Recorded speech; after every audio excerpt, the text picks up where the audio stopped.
Welcome to this series of Eden Talk, where we are reviewing the book Adventist Home. A number of presentations have been put together.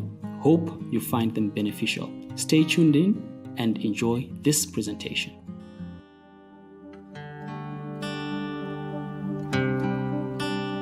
Greetings to all viewers. Welcome to section 11 of the Adventist Home, focusing on children as the junior partners. Sister Ellen White now focuses on children and heaven's estimate of them, and children having a natural propensity to yield themselves or yield their trust to a higher figure, as highlighted in Matthew chapter 19 verse 14, which highlights how, unless we become like little children, then we shall not enter the kingdom of heaven. So children are therefore held in very high regard in the kingdom of heaven. Parents are also to take note that children are the property of God and not the property of parents, but rather children have been entrusted to them for their upkeep. Children are to be helpers in the home. So Sister Ellen White particularly focuses on children being helpers to their mothers and how children are to be partners within the home firm. So the home environment is to be thought of as a firm where you have stakeholders who have different responsibilities and roles to play within that firm.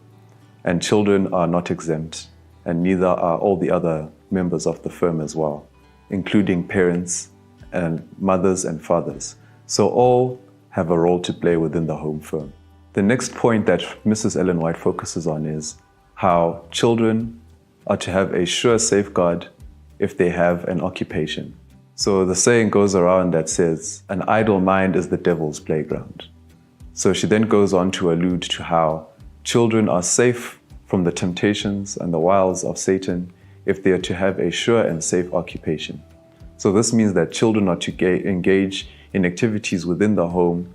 So children are also to share in burdens, and also this gives satisfaction. So engaging in activities within the home, children are to have a stimulated mind, body, and also spirit. So engaging in the home has got a threefold purpose. She also touches on how children are duty-bound to their parents. So children should be indebted to their parents for all the sacrifices made to them by their parents.